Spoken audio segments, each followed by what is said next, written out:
Check out this video, a high school wrestler getting his dreadlocks cut in order to participate in a match. Oh, so that's what we're doing now? How do people react to black hair?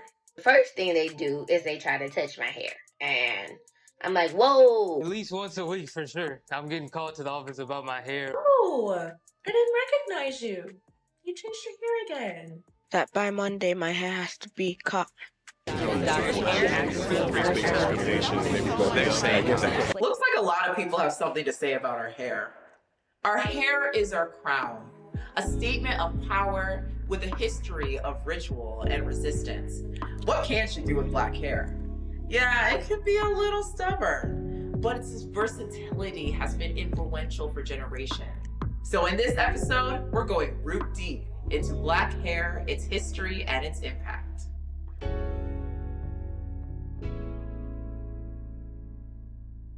Look, y'all, the story of black hair is really the story of black people. And that goes as far as 3000 BC. You can see cornrows depictions etched into rock. Our hair's history is literally carved into the stone, and its significance has grown symbolic of its people. Our badass ancestors knew we had to take special care of our crowns, adapting and evolving their methods no matter their circumstances. Some traditions were never forgotten. Think of the comb. Tall, wide-toothed, short, everyone's got a story about the comb. And mine's in my purse. And then, we know this story. Slavery removed access to everything. We didn't have our hair oils, minerals, or anything for hair care maintenance. Slaves had to turn to the use of harmful products like kerosene, grease, and butter. It's not like folks at the time saw us as human.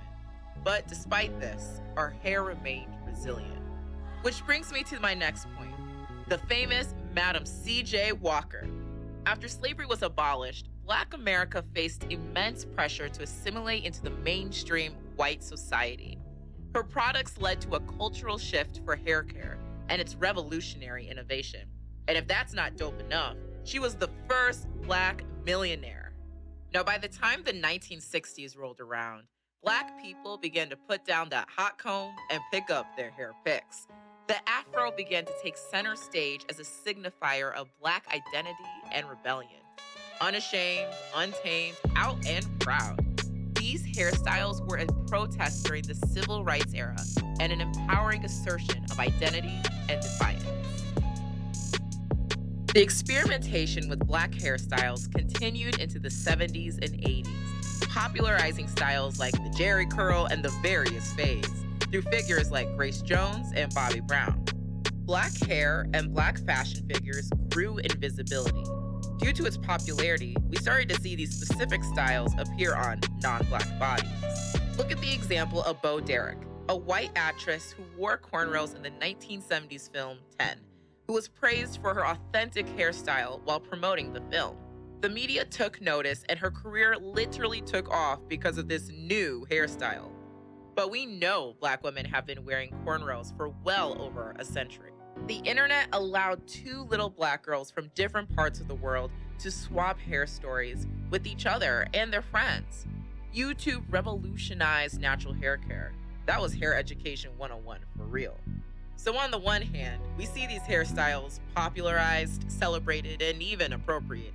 Last time I checked, the Kardashians didn't create the box braids or reinvent any style. On the other hand, our hairstyles on Black bodies still face persecution in everyday life. Does the NBA think that braids limit an athlete's performance, or what? Am I the only one that can't understand this?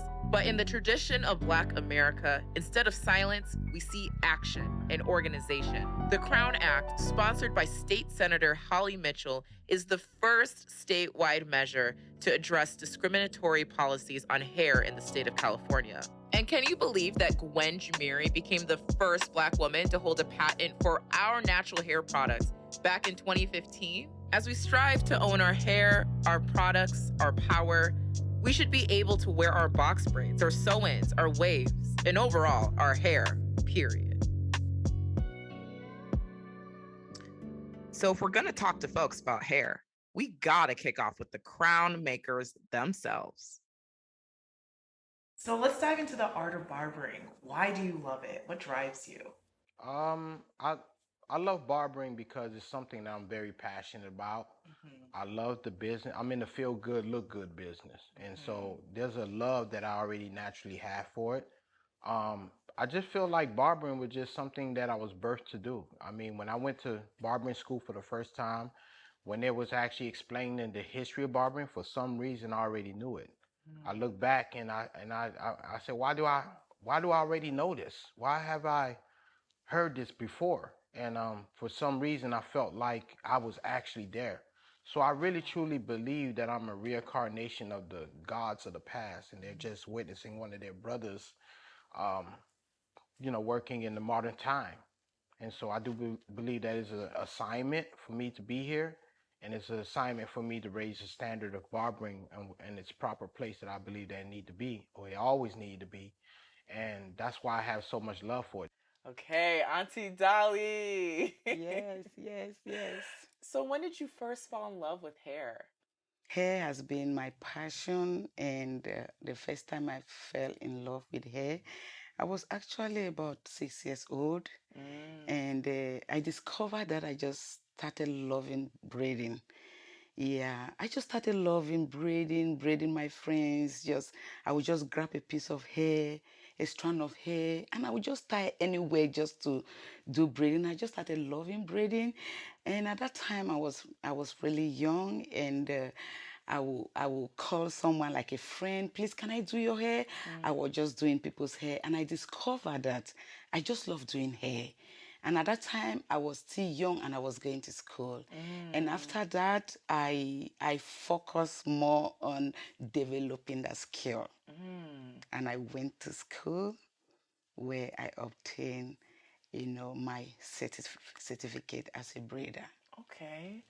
Let's dive into like when you were doing hair while you were in school. What was that like when you were growing up? Yeah, it was always during holidays when I was doing hair at home, at times during weekends. Okay. And my mom would be like, these people come, you do their hair, they don't pay. I say, Mom, don't worry. I'm training myself. I just love to do it. It's a passion.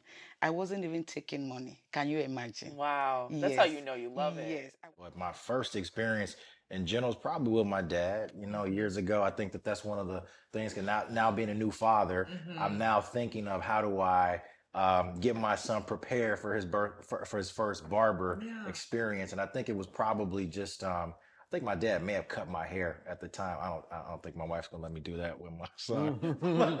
Protect it. Right. Yeah, but that was probably it. Just trying to get used to the experience, and then I feel like it was just something that fast forward all the way up until high school, and that's when I really started to be intentional about it. I think before that time, it was just a part of the, I know I got a haircut. That was it. I didn't really think about it as I am managing my appearance. I didn't have that intent at that growing up. It was just going to the doctor's office. But then afterwards, once I got into high school, I started to become intentional about the styles, what worked, what popped. And, I remember the first one for me, I always had like a low ball, fade. And then when I started to get some more of the juices and berries, I'm losing a little bit of it right now, but What is juices and berries? Juices and berries, man, that's classic. Let me take You got the juices and berries, man. Anytime, if you really pay attention to the culture, Juice and Berries was really birthed in the movie Coming to America. There was a scene where Eddie Murphy wanted to look a little bit more modern, and he actually went to a barbershop, and the barbershop kind of, touched his hair, and he had this response like, "What's all this in here in his hair?" And Eddie Murphy was like, "Just a little bit of juices and berries," and then he just cut the ponytail off and says $10.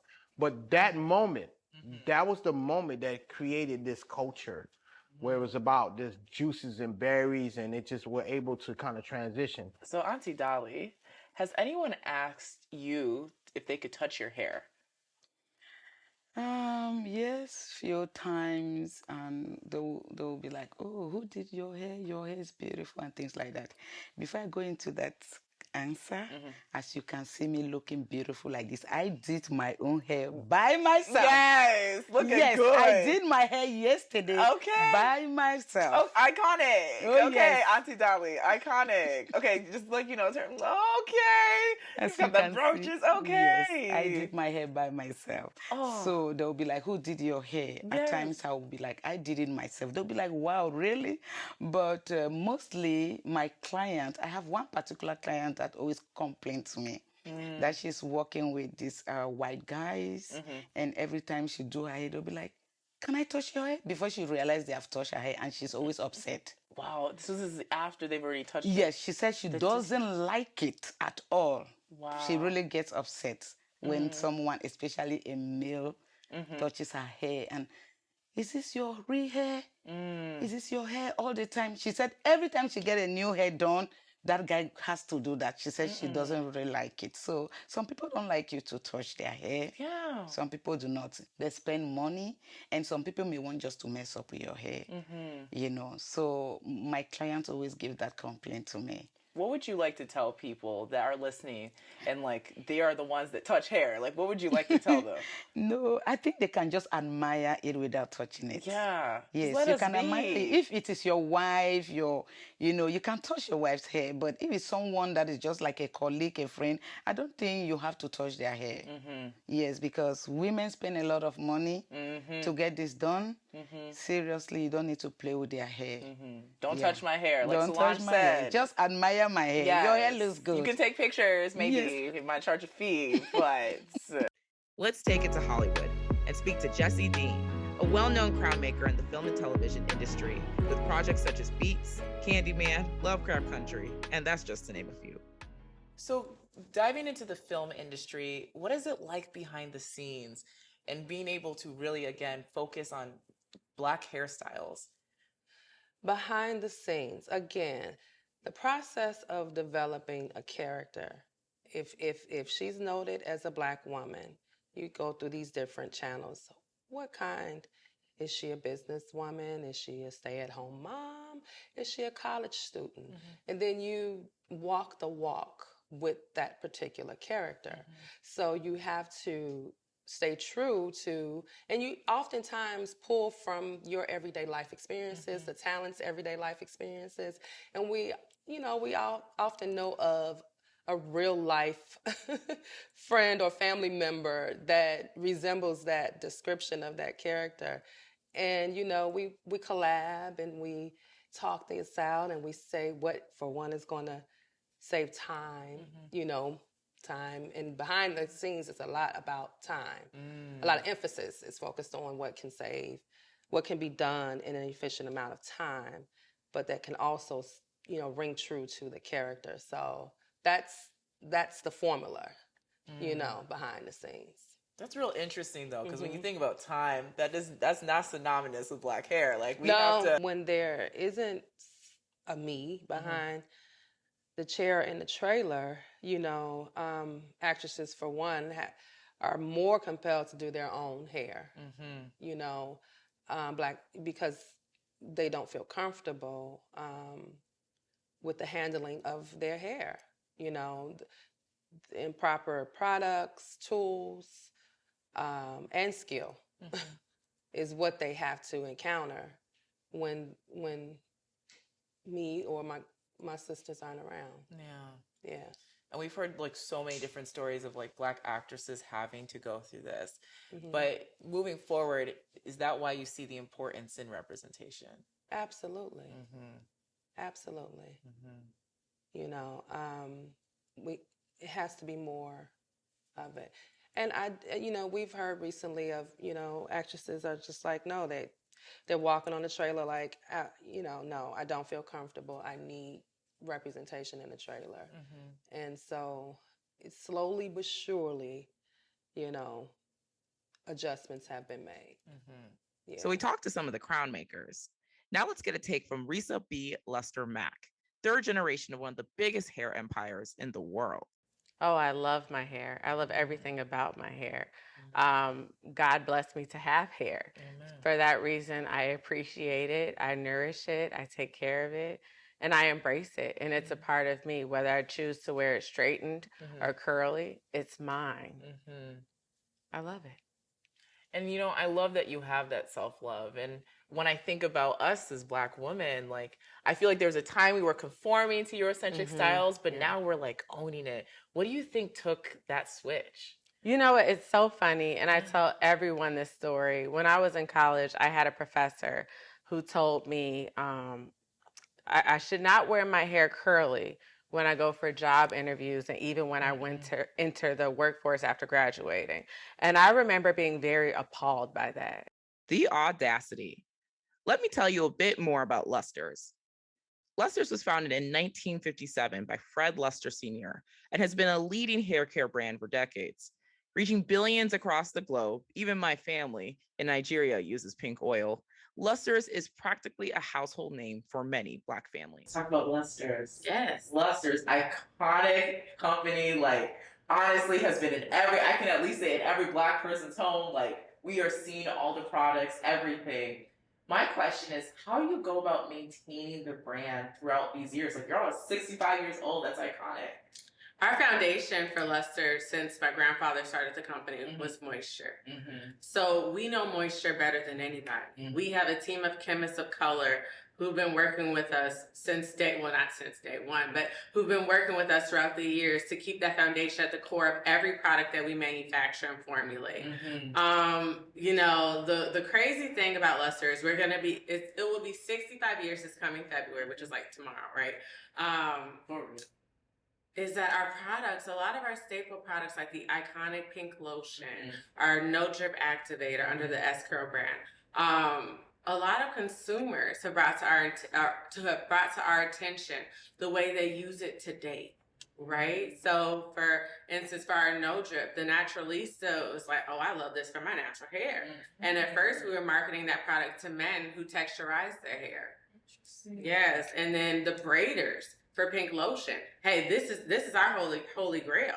Then you go on YouTube and you see naturalistas with hair down to their waist. Like, oh no, this is how my hair grew by using pink oil moisturizer. Everybody loves the pink oil. So we're willing to learn at Luster. We're willing to pivot. And we also have new introductory products under our pink and S-Curl brands that accommodate today's hair wants, desires, hair needs and desires of today's consumer. So we have, obviously, we know that natural ingredients are a huge part of today's society, like how you eat, you know, what you put on your body, what you wear on your back. So we have newer offerings that accommodate that consumer as well. So we have our Shea Butter Coconut Oil collection under the Pink franchise, as well as our Moisture Maintenance line, which is plant-based. And then we have, for S-Curl, we have a beard line, which is also natural. And we have a Free Throw line, which is for those guys that like that unruly style. Yeah. So we keep up with the times. We have an amazing team to really make sure these things are brought to life. We have a whole Luster Foundation that's just dedicated to giving back to those in need. It's not just limited to Chicago. It's a global initiative, obviously. Something else that's unique is we private label for a lot of brands that are on shelf to date. So they come to us, they tell us what they're looking for, we bring it to life, and we hand it off to them. Obviously, we're compensated. We hand it off to them, but no one knows that Luster is a part of the process. So that's amazing, because my grandfather was not just a man. He didn't want to become rich, if that makes sense. His goal was to make sure people like you and I had opportunities, equal opportunities in this world. So we support other Black-owned businesses. We embrace them. We've had competitors reach out like, what do I do? And my dad, uncle, or myself are nice enough to talk to them about, you know, the various things that we've, you know, encountered throughout the years. Luster is a big supporter of Black brands. Yeah. Huge. It's amazing how you all own the process. And it's also amazing how you're really, again, building up and helping grow our economy. So how important is it for us to continue to support Black-owned businesses? Oh my God, it's super important. Very important. You know, if we don't support our own businesses, who will support us? Very important. I think that we have to make sure our children understand the importance of supporting our own before we go out of our way to support others. I mean, personally, at Target, they carry our items and they carry other, Black brands in different categories. And I'm always looking to purchase those brands versus, a general market. Yeah. Very important. After speaking with Risa, the team and I went to the Chicago headquarters and got a taste of the main operations of the empire we know today. We even got to speak to Jory himself. And so, these last 5 years have been a real learning experience, man. It's fun, nerve-wracking, because you see sharks behind you, so you got to keep going, got to keep swimming, right? But it's been a learning experience, and something that I'm proud that we're beginning to associate ourselves with a little stronger and a little stronger, and that is finally, people's beauty regimen goes a step further than just making them look good. It goes into the realm of validation. Speaking about Black businesses, let's get back to Troy and Steve to discuss hair and the workplace. Well, it's interesting because you both kind of share that theme where, once you know your value, then you can just walk in. Like, y'all see me, I'm wearing blue hair, I work in tech, but I know my value, so I'm gonna go in, but it doesn't stop the microaggressions. So what would be your advice to folks that want to just be authentic, wear their style, rock their cut, rock their juices and berries? Like, what would be your advice to them to be able to stand in their power? I would say play a little bit of the game. Sometimes people are dealing with mental barriers of just not understanding the culture.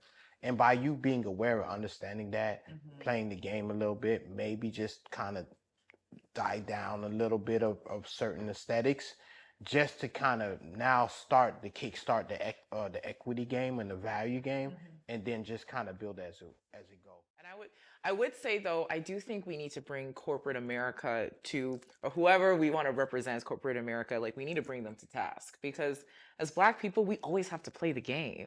And is that really fair? We got the great resignation going on right now with corporate America for this exact reason of knowing your value. Is like, if the way I wear my hair is going to affect my ability to grow in this company, then I might need to get up and walk out of here. Exactly. There need to be a stimulus, value and awareness, and how that look in your version of applying that in whatever ecosystem that you're in. And if you ever pay attention now, a lot of these companies are building diversity departments now, just how to make the company more appealing for more diverse representation. So because talents are coming from all shapes, colors, size, and everything of that nature. But if there, again, what Troy was saying, if there's not enough diversity, how would I feel comfortable as a Indian woman or as an African American woman in this environment full of sharks or whatever environment? What's the chance of me succeeding in an environment like that? So there are things that are starting to jumpstart. And I've had clients that have been part of the team of opening up these diversity departments where they're able to increase the diversity. So there is things that's happening now. We just got to continue to stimulate and contribute our part to it, and they do our part, and then all the things that's in between, all the cause and effects and everything. But I think we're in a direction where it has the potential to grow. Let's wrap up our interviews with some final words from Auntie Dolly. What I'm doing. Yes. And I think I was born for this. Yes. Yes, I will never regret being a braider. I'm so proud and fulfilled because there I have had so many relationships, so many openings, opportunities. Even you being here, it is because of the same career. Yes. I have so many people, so many friends, so many connections through this. That was powerful. Let's get Gen Z's take on this. What do you all define as professional and unprofessional hairstyles? I don't think I can define it. I think that hair is something identifying the character of a person. It's part of their identity. And I think that one has the freedom always to choose what that looks like. I think it's always good to be mindful and respectful of your audience, but it defines who you are. So I don't think there's a professional tone or unprofessional way to say that. Definitely. I don't think that there is like any standard to what professional or unprofessional should be. It is an expression of your identity, and like however you choose to do your hair is how you choose to express yourself, and that shouldn't take away from like your character, like how well you work if in a corporate space, for example. Like for me, I love having colorful hair, and that shouldn't take away from what skills I can offer and what love I can offer around me. So, yeah. I think there's a lot of stigma around natural hair in the professional world. You know, it's always conform, straight hair. That's the way to be. And I feel like it's pressured on us so much by society that we do it naturally. But I think there's no defining definition of what's professional for corporate world. I think that your natural hair can be professional too. So y'all are all about, self-expression, like we can do what we want, but folks in corporate, like they don't really agree. So what do you all think needs to shift so then we can all continue to feel comfortable to just wear our hair? I know for me, being an executive with locks is not easy in the corporate world. I walked into meetings. I've jumped on a Zoom before with my pineapple ponytail, and I've received the looks, and I've gotten the cold shoulder sometime in conversation, and I think that it's contributed to that. But I can't say. But I will say that I love myself, and every day I get up and I make sure that I'm presentable in my fashion. And so I think to answer that question about the change and being the change, we have to continue to make that drive. Continue to stand firm as to who we believe we are. I have power in my lives, and I will get rid of them for anyone. Period. I feel like along with that, like I feel like executives and people that are in power that are of color, like they should show up fully as themselves and like set a standard for us to feel comfortable as well. A storyline where there was a young lady who went into a position, and she was told that by one of her colleagues that they didn't want to give her the position because of her hair. So she was told that by the actual colleague. Wow. It just did not sit well with her. She could not, and she was new in the role, so she was optimistic about going forward and saying something, but she did. And the leader actually was very transparent with her. Well, not to go down the long drawn story, but she ended up having a very large lawsuit because he acknowledged the statement that he made about her hair. I think we have to be the ones to really drive that common denominator in every interaction that we're having. Don't hide your hair, the beautiful braids. Don't hide your beautiful locks under things because you feel someone's not going to accept it. Be who you are. Mm-hmm. Yeah, it's like, how do you hate me but love the culture? Yeah. It's so contradicting. Yeah. When we think about the Crown Act and how it was established in 2019, what are your takes on it? I think that it will educate those who have not yet ever even seeked to understand. People don't understand unless they're the ones that are experiencing not getting that job. Because you're going to feel it when you don't get that job because of the way you wear your hair. I think it's very necessary because I shouldn't have a fear of being denied a job because of the way I look. Yeah. Go get your money, please. For real, get your money. Dolly's interview, she talked about how people have asked to touch her hair, and her client has had all her colleagues touch her hair. What is y'all's take on that? Like when people want to touch your hair or touch Black people's hair, like what is your take on that? I think it's like, don't touch my hair without asking. I think it's just like a violation of like, for one, my personal space, as well as it feels like you're treating me like a pet or like I'm in a petting zoo, I should say. I just think it's really uncomfortable and just I feel like for me, like growing up, people would touch my hair a lot because they thought that it can be beautiful. So then I would just like, a lot of times I would end up chopping off my hair because I was just like, I don't want people touching me. But then it ended up being like, I understood that violation and I didn't want to do it to my friends. Like I remember on the bus, there was this kid that had like a big afro and everyone would make a game of trying to touch his hair. I'm like, that's so disrespectful. Like I feel like if I can admire someone's hair from afar and tell them, like, I don't need to invade their personal space for me personally.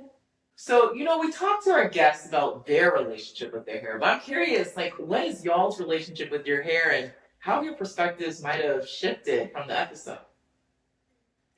It's a love-hate relationship with my hair. I've spent many years just trying to be comfortable enough to wear it like this. Because I always feel the pressure of, just, looking nice. It's beautiful. Yeah. Yeah. I really think I felt more into loving my hair when I started college at a HBCU. And just being able to wake up every day and see people in that setting who have hair like me, have their hair in a ponytail, edge is not done, it's just a freeing feeling, to be around people who can also appreciate, their natural hair as well. So, I guess I'm growing to love it. Do you feel like you've growing to love it, or you think you've grown to love it? I'm still growing. Okay. It took a lot for me to, honestly, to come and wear like this today. So Okay, it's beautiful. It's making a change. I see it, sis. I think that's the whole point of where we want to go. It's like we are talking about, can everyone just wear their hair? And the reality is right now society doesn't allow that. But the way to shift that is self-love and to be like, yo, like we should be able to wear our hair the way we want to. Unapologetically and forcefully if it needs to be, because I think that when, like, if anything gets in the way of you expressing yourself, you're gonna feel that resistance. And you're always gonna you're gonna feel this urge to want to break out of this spot. More about, the natural hair. That's it. Just black hair. That's it. Because I can recall so many times when my grandma would be like, change your hair. Your natural hair isn't beautiful enough. And it kind of scarred me. But I understand why that's such a fear and why it's been, pushed down through so many people in my family already and through so many generations. It's just, I don't know, I think we just have to get changed, the generation right now. We gotta be the change. Break the cycle. Yeah. Right. So what do y'all define as the difference between appropriation and appreciation when it comes to Black hairstyles? I think the line between appreciation and appropriation is it's like a very blurry line, because when we say you're appropriating us, people will say, well, you're overthinking it. And it's like, no, it's appropriation, and we see it and we recognize it, but to tell us that it's not valid is very demeaning. And I think that Yeah, Chloe, to build off your thoughts with appropriation and appreciation, I think it's just that lack of acknowledgement that is where I'm like, okay, that's the appropriation. Because at the end of the day, hairstyles are going to be adopted, but it's understanding we are the root of it. I think once we can get back to just at least acknowledging the roots, that's when we can get away from just the appropriation, because that's just erasure. I'm also seeing appropriation equivalent to erasure of the history, and we need to bring it back. Yeah, like you said, how did we get here? With henna and with different thick eyebrows, different sort of things. I was teased for when I was younger. Whenever I came on with henna in my class, you're like, oh, that smells. Why did you draw yourself with a brown marker? And now everyone is doing henna designs, tattoos all over Going their all body. over the world. Exactly. Yeah, it's appreciate where it's coming from. There's a lot of pressure eliminated when you can go and really embrace what it is that you. I remember my sister not wanting to swim at all because it would have messed up her hair. But then that was taken away from my social life and interactive time with other children, other kids, birthday parties and things. Everyone's swimming and you can't swim because of your hair. And I think that it wasn't that it was just because it was done, but it was because it would look crazy to the eye of someone else had she done that. But you could always do your hair again, right? So, yeah, I think that but it can you, removes that. as a black woman? Say that again? I said, but can you, as a black woman?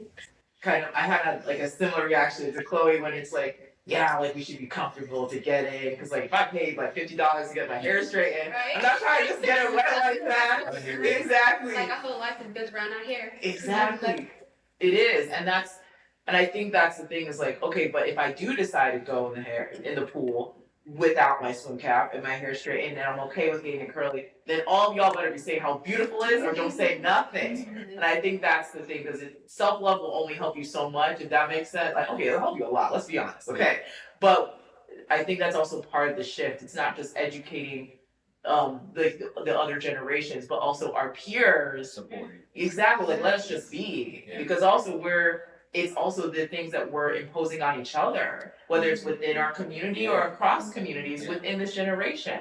So just something that to think on is, let's make sure we're clear that we want to make sure people understand, like, hey, we want to get to a point where everyone can just wear their hair, and that's by just letting people be. Like, give yourself some applause, like, for real. Y'all are the future, and people need to watch out. So for you, George. For y'all. So George, Katie, Chloe, Amber, thank y'all. Thank y'all for being part of the conversation. Anytime. This is how we make a change. So there you have it, folks. We covered the history and impact of Black hair. Whether it was diving deep into the stories of our interviewees or having enlightening conversations with our panelists. I think the moral is we should be able to just wear our hair. Our hair is beauty, our hair is power, and our hair is our hair.